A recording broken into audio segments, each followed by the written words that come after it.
Hello students, in last lecture, dimensional analysis, we studied how dimensional formula we can generate simply in the form of M, L and T. M for mass, L for length, T for time.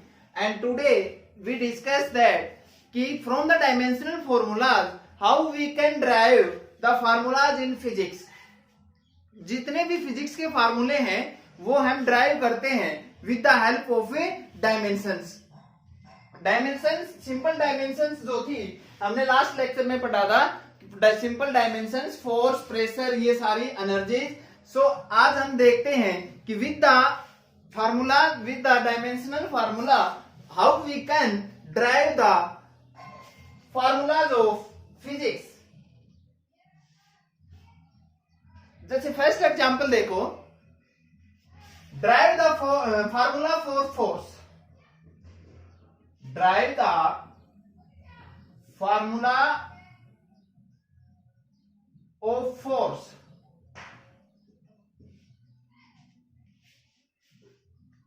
Force equals to mass into acceleration. Force equals to mass into acceleration. अब जैसे ये तो हमें पता है force equals to mass into acceleration.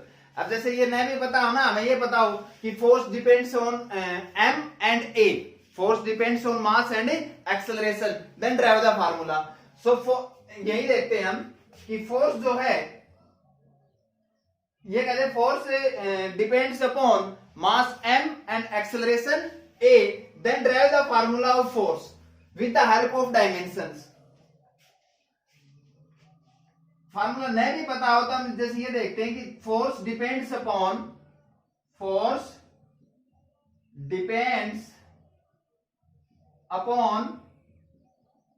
First mass m and acceleration a।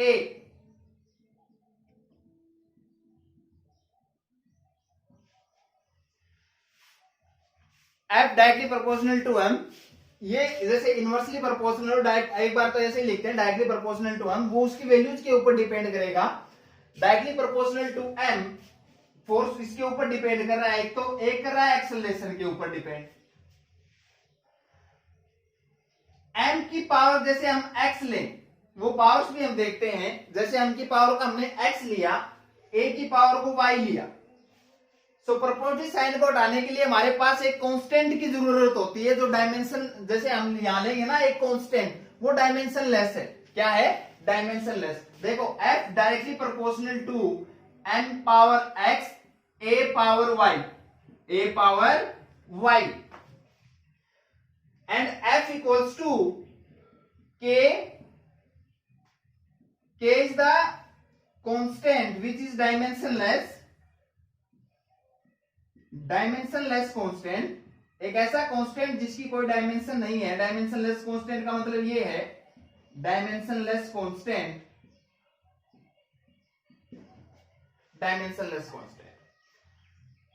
क्या हमने f का जो है डायमेंशन फॉर्मूला पढ़ा था पिछले लेक्चर में, mlt-2।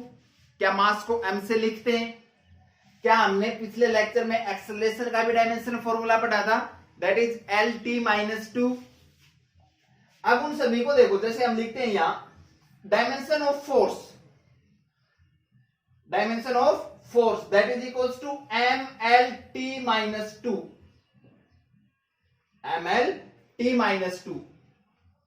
That is equals to k, dimension less k है, सो इसकी कोई डायमेंशन नहीं है। एक बार लिख लेते हैं इसको, m for mass and this power x, a is acceleration and dimension of acceleration is lt-2 y।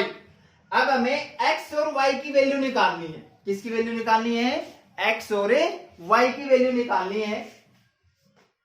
देखो दोनों तरफ कंपेयर करें, m को m से, l को l से और t को t से।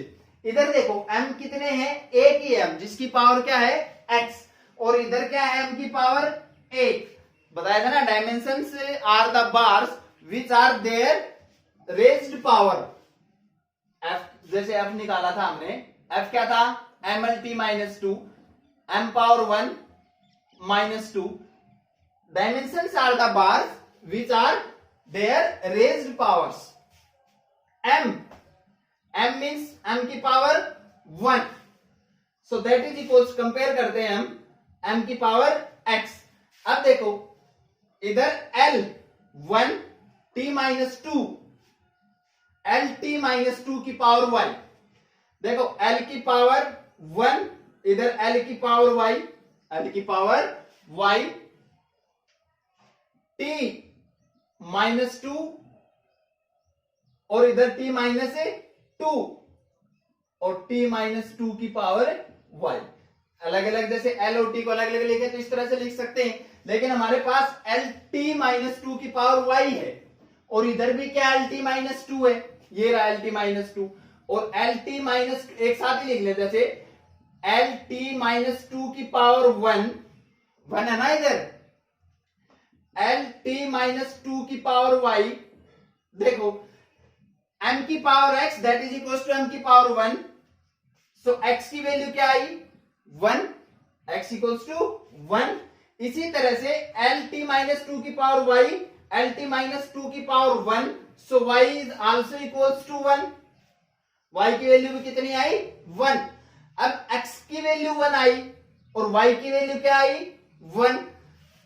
यहां रखें f is equals to k m power 1 a y की पावर 1, मीन्स ये डायमेंशन लेस है. जैसे इसकी वैल्यू 1 ले, हम क्या ले 1, so f equals to m into a.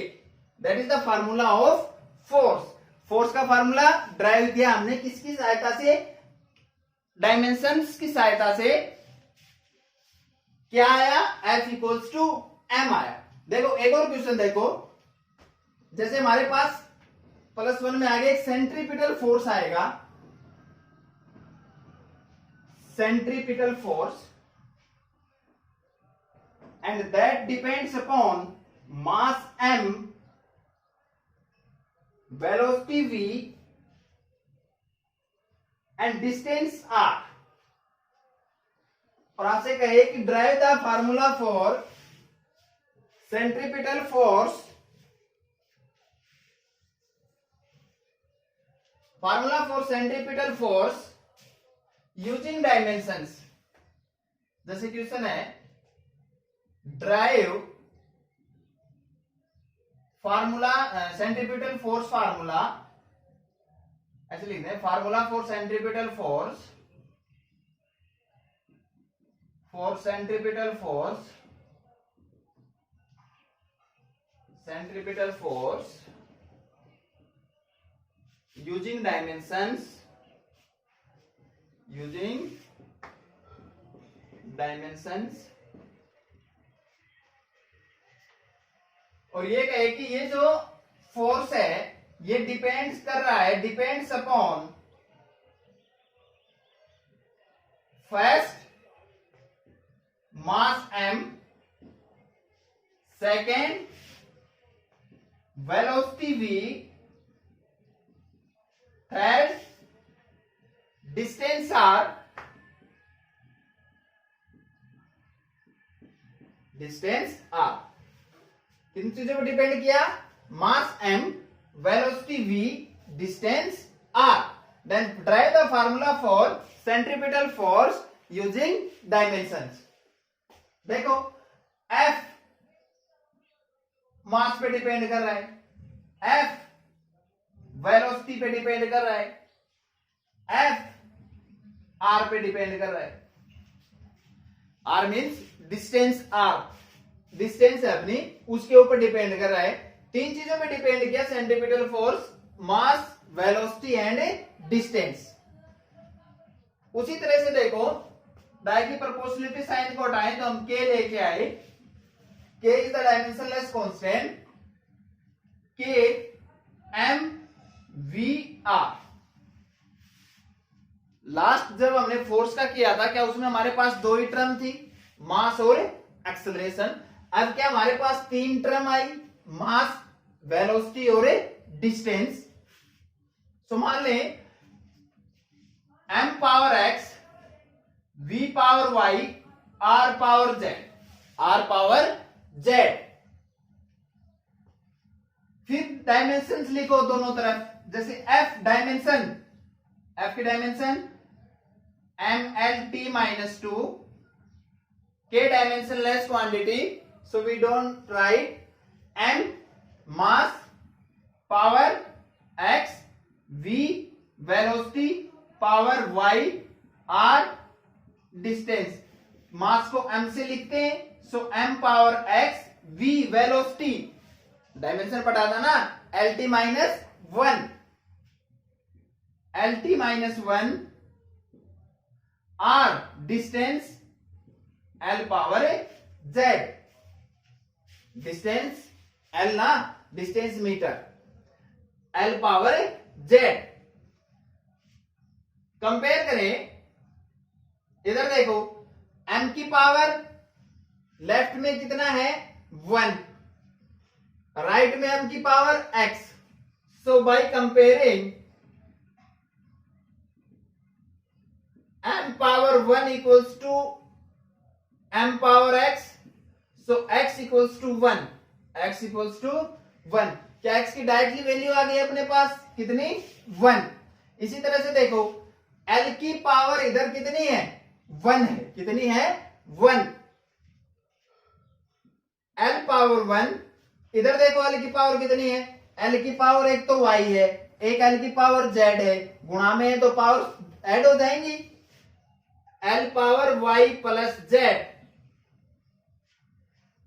एक और बचा t, t की power -2 and that equals to t की पावर -y, t की power -y।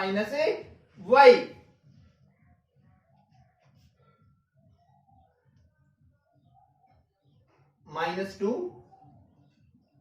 And t power -y। देखो x की वैल्यू तो आ गई 1, t की निकाल दो यहां से, t की देखो क्या है, t की वैल्यू आई अपने पास y की वैल्यू है ना, t power -2, t power -y, minus से माइनस कैंसिल, y की वैल्यू क्या आई 2, कितना है y का मान 2। अब देखो y प्लस z, ये y प्लस z किसके बराबर 1, so y plus z equals to 1, y की value 2 plus z 1, z equals to 1 minus 2, क्या आया -1। कुछ नहीं, हम यहां से x y z की वैल्यू निकाल रहे हैं। x का मान डायरेक्टली आया, कंपेयर करने से x का मान कितना आया 1, y का मान कितना आया 2 एंड z का मान -1। अब देखो ये थी ना अपने पास ये वाली,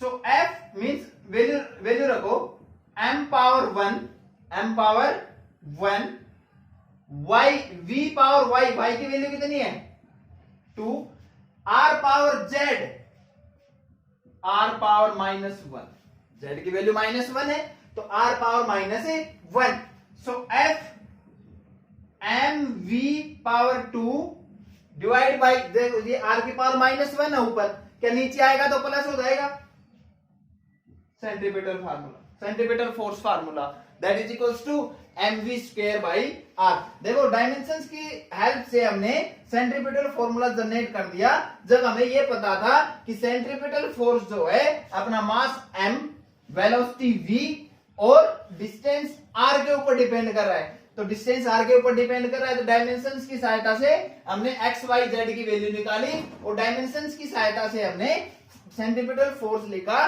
that is equals to mv square divide by r। एक और देखो, जैसे हमारे पास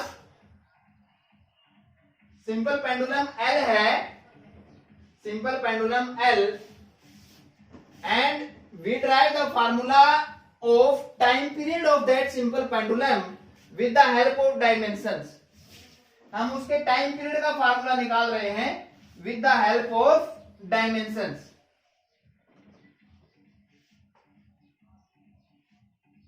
calculate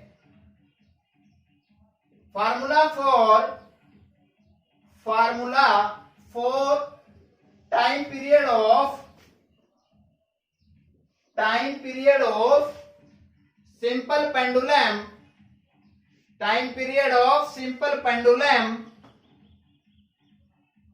t with the help of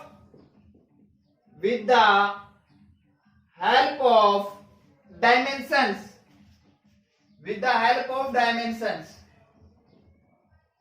and if we know that the time period of simple pendulum is depends upon first mass, second length, third acceleration due to gravity,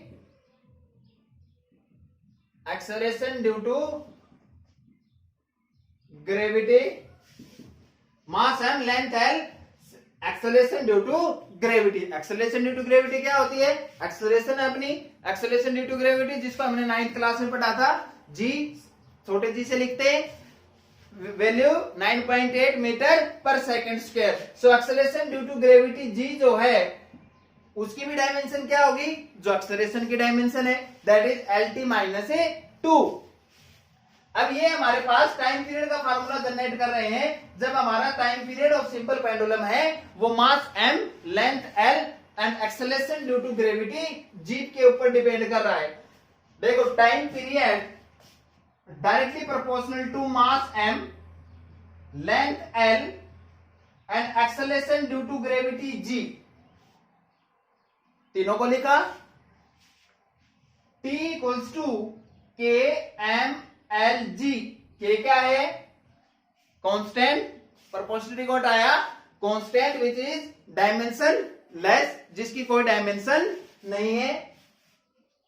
फिर इसकी power लिखिए m की power x, l power y, g power z. m power x,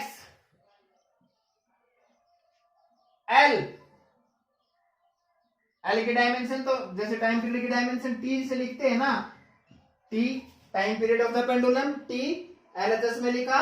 m power x, l power y, g l t minus 2 power z. Power lt minus 2. Acceleration due to gravity, acceleration ये acceleration की dimension क्या होती है? Metre पर second square.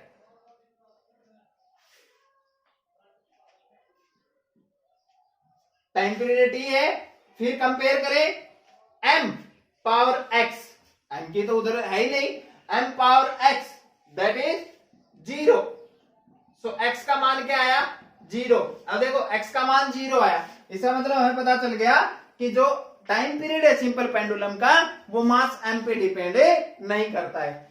x की value 0 आई. l की power y, l भी नहीं है उधर, लेकिन l की पावर y प्लस एक z भी है ना, so l y plus z that is equals to l power 0. 0 है उधर, l पावर 0, किसी की पावर क्या होती है? 1. सो y प्लस z, इसको 0 ही लिख लें, 0 लिखो इसको, l से कंपेयर कर रहे हैं ना, तो y plus z equals to 0, y plus z equals to 0. l को l से कंपेयर कर रहे हैं तो l की पावर 0 है तो y प्लस z की वैल्यू क्या है? 0 है. इसकी power y plus z, l power 0, y plus z equals to 0. t की पावर उधर 1 है, क्या है? 1. और इधर क्या है? t की power minus 2z. So t power minus 2z that is equals to क्या है उधर? 1. t पावर 1 है, so minus 2z equals to 1, z equals to minus 1/2. अब ये माइनस 1/2 प्लस 1/2 ये भी हो सकता है, 3/2 वैल्यू जो भी आए हमें तो फार्मूले में पुट करना है. सो z की वैल्यू माइनस 1/2 आई. क्या यहां से y की वैल्यू भी निकाल सकते हैं? y minus 1/2 equals to 0. So y equals to 1/2 plus y equals to 1/2 plus y की वैल्यू आ गई, z की वैल्यू आ गई, x की वैल्यू आ गई, पुट करना है, कर दो। देखो इधर t equals to constant k था m पावर x, m की पावर 0 छोड़ दो, l पावर y, y की value 1/2, so l power 1/2, t power z की वैल्यू कितनी है -1/2, सो z हमारे पास ये था ना, तो g की वैल्यू -1/2, g की वैल्यू -1/2, 1/2, 3/2, 5/2, जो भी वैल्यू आई हमें पुट करनी है। ये वैल्यू आई अपने पास t इक्वल्स टू l 1/2,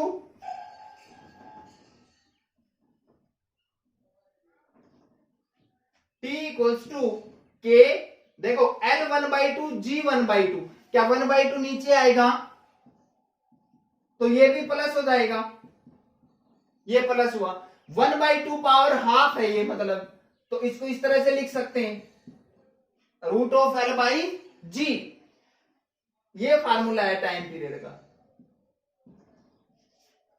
के कांस्टेंट, यहां जो कांस्टेंट होता है ना वो आगे चल के पढ़ेंगे हम, वो 2π होता है, क्या होता है 2π, so t equals to 2π √l/g। Time period of simple pendulum, we can calculate time period of simple pendulum with the help of dimensions, that is t equals to 2π √l/g। ऐसे बहुत सारे फार्मूले फिजिक्स के तुम खुद कोशिश करना निकालने के। आगे का जो नेक्स्ट जो पार्ट है हम नेक्स्ट लेक्चर में पढ़ेंगे। चैनल को सब्सक्राइब करें ताकि तुम्हें रेगुलर वीडियोस मिलते रहें।